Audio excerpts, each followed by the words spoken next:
African as I am, who was born on the continent.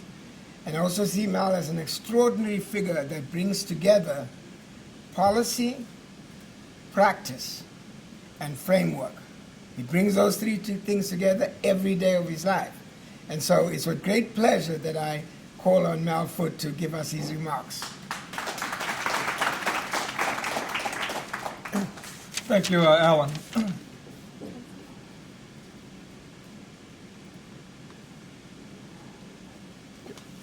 Thank you, Alan. First of all, let me acknowledge Ron Dellums. Ron is my former chairman. He served for 6 years as the chairman of CFA. And at that point, we were really working on trade. We had gotten the Africa Growth and Opportunity Act passed, and it was a landmark piece of legislation to change U.S. trade policies toward Africa. And we won. We beat up everybody in the field. Ron became chairman. He said, I agree to be your chairman on one condition, that you shift from the trade legislation to HIV/AIDS. And he went to South Africa and became informed about the problem. And we agreed. And so we went on a 6-year hiatus. And Alan and others got involved. And we changed the landscape. We got, with the Bush administration, really to commit $15 billion to support HIV/AIDS in Africa. So when Will talks about the catalyst as a key element of this summit, I think of Ron Dellums as Mr. Catalyst. I mean, he is Mr. Catalyst. And so it's great to have him here. Really, it's great to have him here. When you think about the great strategist, it's Ron Dellums. It's Ron Dellums who can actually change how the world sees things, and we've done it. I was asked to offer a briefing about the new Africa CDC, and I was invited by my good friend John Ingasong, who is the director of the center, to come out to Addis for the launching of the center in March. And of course I was honored to do it. John came to my conference last September and was really enamored about CFA and what we do in our outreach. And so he said, look, I want CFA to be involved, largely to engage the diaspora. He said the diaspora has got to be a major part of this. And so we're going to count on the Constituency for Africa to really help us to engage the diaspora in the process. So I was pleased to go out there. There was about 150 people invited to the meeting. Each one was handpicked. Think about that. Everybody was handpicked from across the continent. And it was kind of like this conference. Not one dumb person in the crowd, not one person. Everybody there brought a lot to the table. And it didn't matter which side, what you were working on, you were working at a high level. And so this is the second time in 2 months that I've had a chance to be at such a conference. Usually you go to a conference and some of the people are at a really high level. Others, you got to hold onto your wallet because they're trying to get your money. But the Africa CDC was such a meeting. And all the presentations were dynamic. John is absolutely the right person to be heading the Africa CDC. Nobody contested that one. There was no special election. I want to run, you want to run. Everybody recognized that John Ingasong is the person to be the coordinator.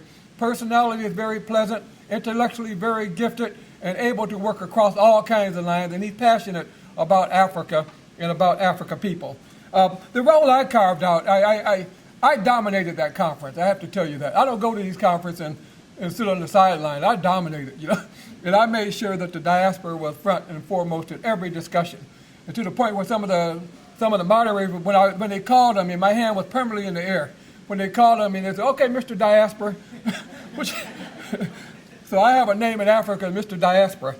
But the Africa CDC has a lot of promise, but a lot of challenges. We all have seen these organizations in Africa. We've all seen all of this stuff in Africa. We're going to do this, and we're going to do that. And then you look at it 20 years later, and you haven't even taken the first step. And so we're hoping that the Africa Center for Disease Control will be different. One of the things they're doing is connecting the health systems around Africa together. What we found out is the left hand doesn't talk to the right hand. Something happened in Sierra Leone, Liberia may not even know about it. And so one of the things the CDC Africa is doing is really connecting all of the health systems, all of the laboratories to focus. Now I want to say something about non-communicable diseases, because I was helping to promote this conference at that conference. I took the flyer out. I made sure everybody got the flyer. Everywhere I talked about Harvard. I told them, y'all can come here. We're going to do it a live stream. So a lot of people from that conference are following following it via live stream. And of course, John Ingersoll was our special guest at the opening ceremony, opening session. But, I asked about the non-communicable diseases. I asked about cancer at every corner.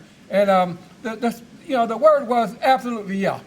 Absolutely yeah. But I can say that they didn't have a strategy. They didn't have a plan. I can say that they're counting on us here at Harvard to actually write this up, put it in a formation that they can understand.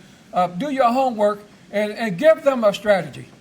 Give them a strategy. Don't accept that we're waiting for them to tell us what to do about cancer in Africa. I think that the people in this room have got to be behind Will and actually come up with a strategy that we present to them. And part of that strategy has got to be not only the numbers and all of the details and all the, the analysis that need to go on, but we also need to be talking about, how to engage the diaspora in the process. What do we bring to the table? They know we are there. One woman from Kenya stopped me, from Nigeria stopped me to the conference. She said, "Let me tell you something, young man." She's older. I'm a young guy. She said, to be quite honest with you, she said, "I went to school at University of Maryland. I live in Lagos. I spent half my year in Nigeria, half my year in the United States." She said, "All of us here are diaspora. All of us went to school at either Oxford or Cambridge or Harvard or Yale or Howard or, so we all have understood. We understand the diaspora. So it's not a stretch for them to figure out how to work with diaspora. Now the question becomes one: how do we organize ourselves? And what do we bring to the table?" And I think that's very much what this conference is about. I want to also say, so what I've done since coming back, one, I got them involved in this conference. And John didn't know where he was going to be. We said, "Look, we don't care where you're at. We're going to engage you from either Timbuktu or wherever you're at. We're going to have you on the screen." And so John understood that and said, "Okay, I'll do it." So my first thing was to get them involved in this conference. And John was involved. He was very pleased about it. And I'm also fully engaging the Africa Union representative to Washington, Dr. Chia Bori, who many of you have met. She enjoyed herself here, by the way. She sent me an email and just said, "Boy, I really enjoyed meeting the diaspora," and really, she's on board, she's fully on board. But part of my task is to make sure that everywhere she goes, she talks about this subject matter and engage, especially the health professionals around the country in the process of addressing cancer and other non-communicable diseases. I'm also, anybody who follows Facebook, I have the best Facebook page in Africa in the country. Google me. Google. Don't you take what I say? Am I right? Yes. All right. But I share a lot of information around these health conditions, and I'm going to continue to share it in all of my networks. So I've taken it on myself as a key element. That's something that has to be addressed, and I'm going to kind of do it. So follow me on Facebook, LinkedIn. A lot of this is information. People just don't know. They simply don't know. Not that they don't want to deal with it. They heard about AIDS. They heard about Ebola. They heard about Zika. But they haven't heard about the issues of cancer and these other things that go on. And so I think we have to see ourselves as the vanguard, and we got to be the ones who actually lift it up. And I want to say we're also going to do regional meetings. I've already started talking to Will. We're going to take a bunch of you to Africa, because we need to go sit down with our sisters and brothers on the continent and look at it from the purview of the ground. We want to talk about a radiation center. We need to go to Kigali and see what they got on the ground there.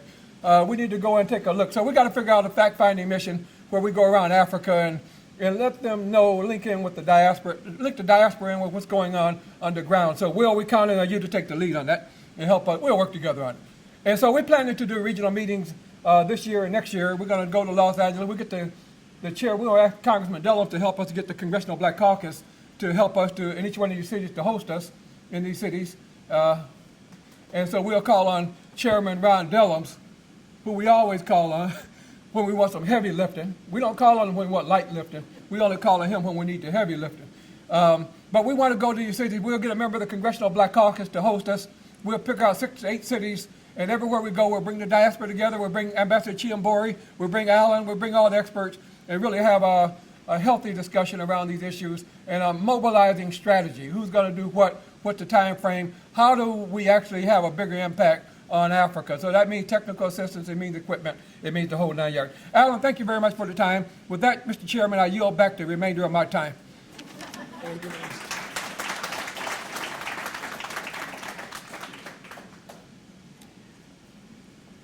Well, Mal always brings much to the table, and much of what he brings to the table is important to define our way forward. So thank you very much, Mal.